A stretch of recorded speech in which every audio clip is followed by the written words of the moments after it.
right. Hi, everybody. For those of you who don't know me, which should be few and far between here because I recognize pretty much all your faces at this point, but my name's Evan. I'm going to be giving a nice little talk here on the power of your testimony. I'll share a little bit of my story and my walk with Jesus Christ, and then just how we can use that as a tool to help evangelize and grow in fellowship and discipleship with the Lord. So I'm sure some of you are probably asking the question, like, what do you mean by testimony? Because it's not a word that we really use that often in regular life. I'm not talking about court testifying or anything like that, but our testimony is basically just going to be our story. Is a really good way of thinking about it. Just how we would testify if we had to about the graces of God and our experiences with Him. And so, with that, a few key elements of my story. I'm going to ask a few questions, and if you guys want to just raise your hands if this applies to you, then that would be great, and we can kind of just see where everybody is at, or like any sort of common ground that we could find. But the first question is going to be, have you ever felt like the life of a saint or somebody you know that is actively practicing the faith is just too unobtainable for you?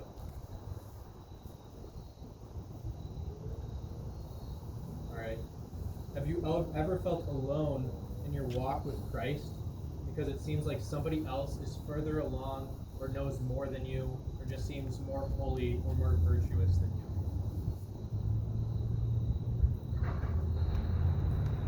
Now, have you ever thought that there's no point in really trying anymore because you'll never reach that level of the saint or the friend or the example that you have in your life? I've been there. It's nice to see that not everybody has been there. You've got a little bit more faith than I do, so that's very good.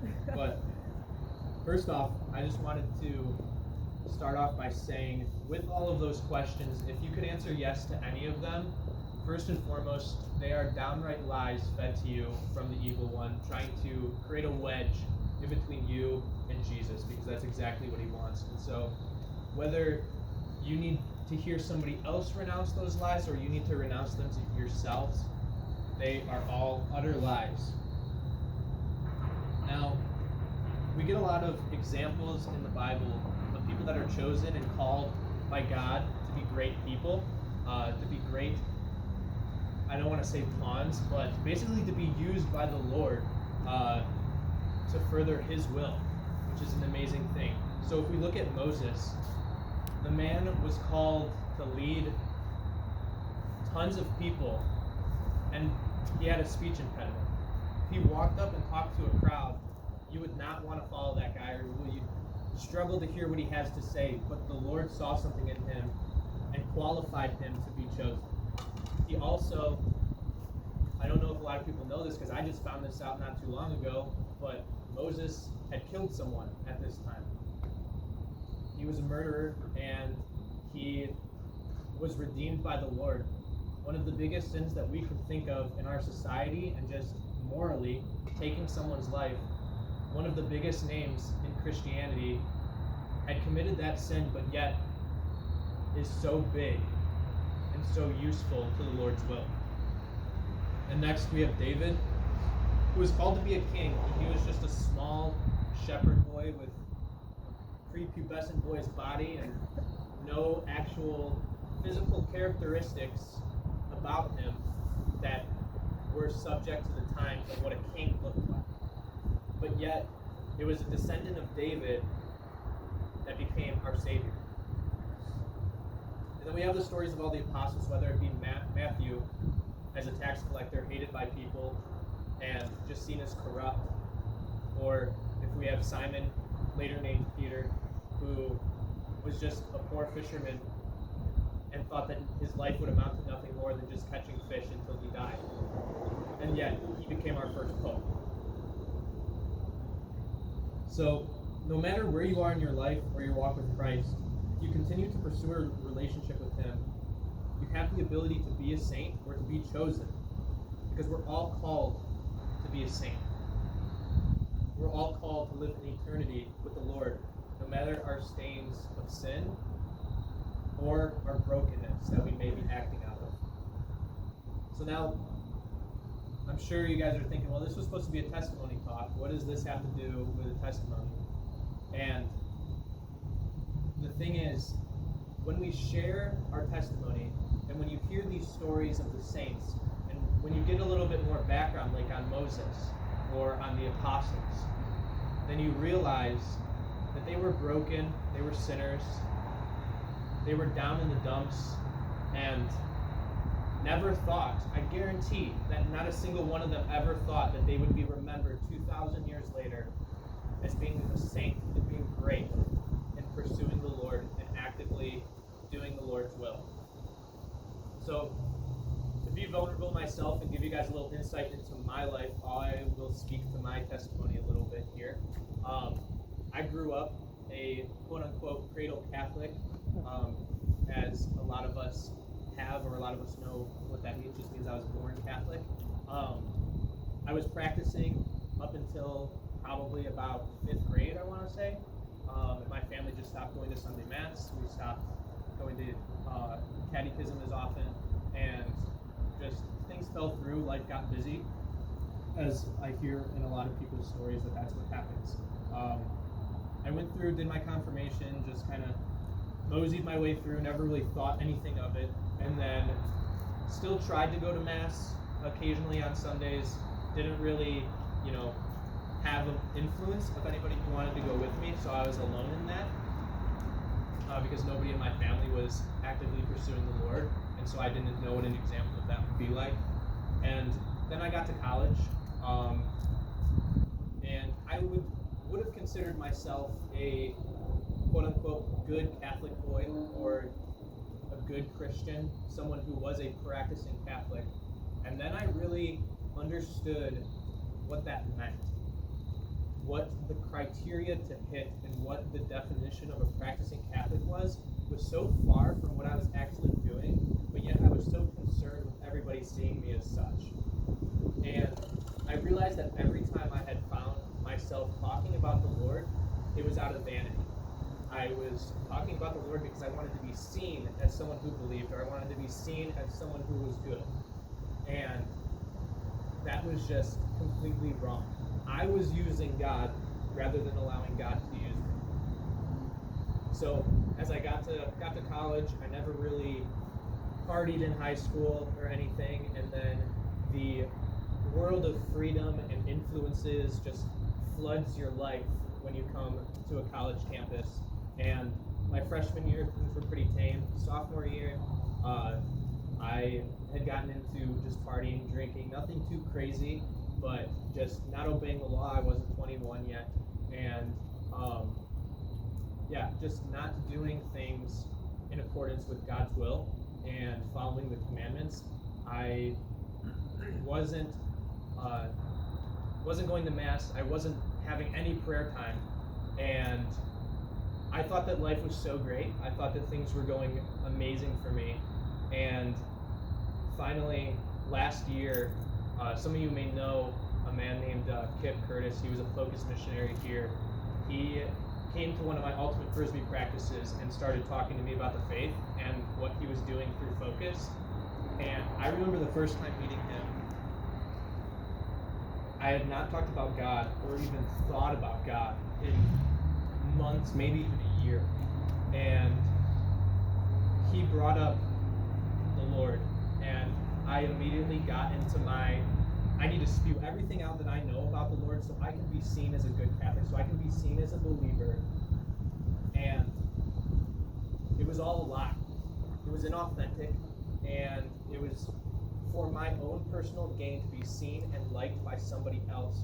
But thankfully, through the grace of God, he kept pursuing me.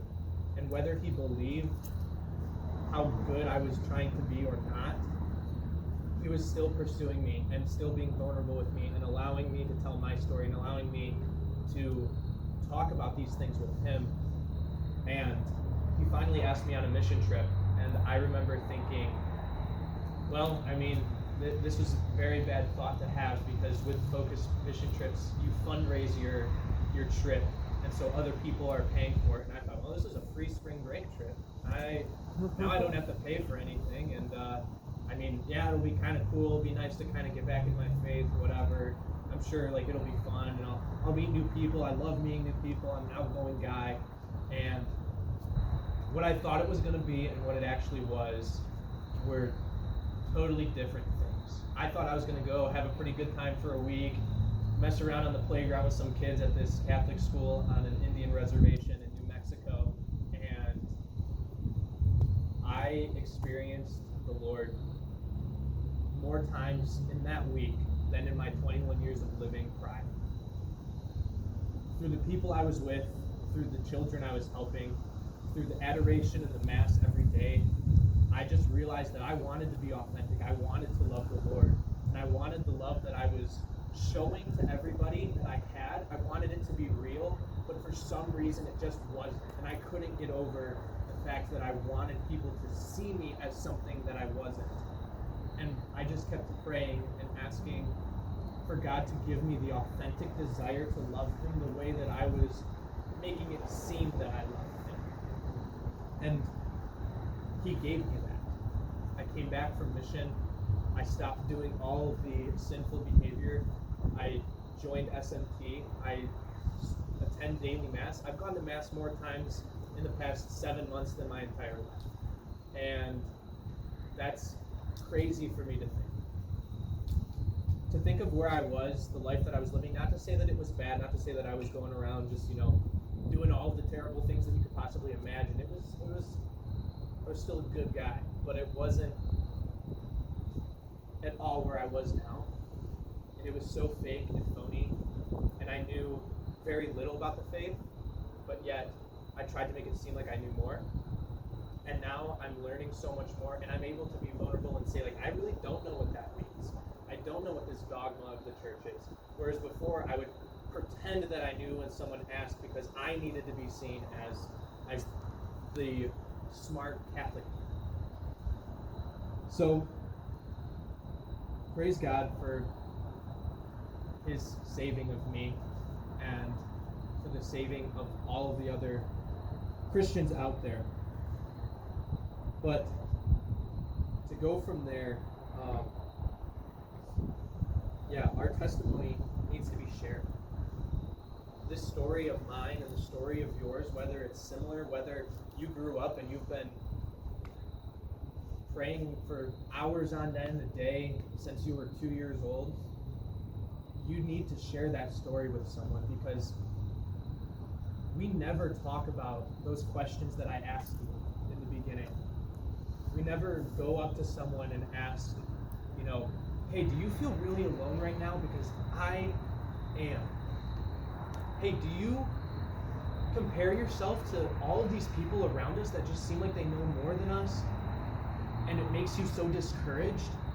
Because that's what it's doing to me. Because if you take that leap, if you make that step of vulnerability to share where you're at, or to share where you were, that has so much power. Because as humans, we love friendship, we love fellowship, we love being with one another. We were made for each other. And so, by knowing that you're not alone, it can take somebody from where you were to where you are now, or it could take somebody from where you are to walk with you, to both reach higher things. And that's what changes a relationship out of utility or pleasure into a relationship of virtue, is when you can be vulnerable and talk about these things.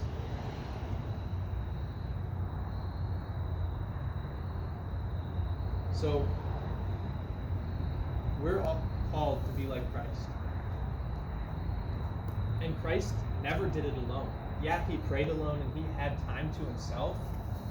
But we don't hear stories in the Gospels of Jesus just, sitting at home doing nothing, or like in his personal prayer time. We don't hear stories of what he did by himself. There's a common denominator is that he's always with somebody. He's always bringing them closer to the Lord as he's pursuing the Lord.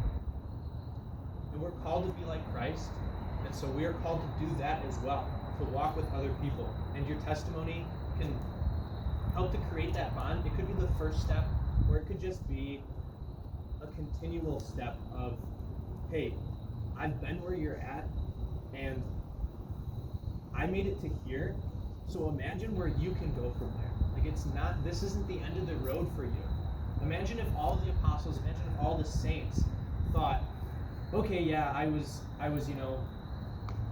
murderer, there's some saints that were satanic priests. What if I just became a Christian and that was it? And, okay, yeah, cool, like, I don't attend Mass, I don't do anything, I just believe in God now, cool, bye. Why does that matter? Why do we care about that? We should be going from each step to the next.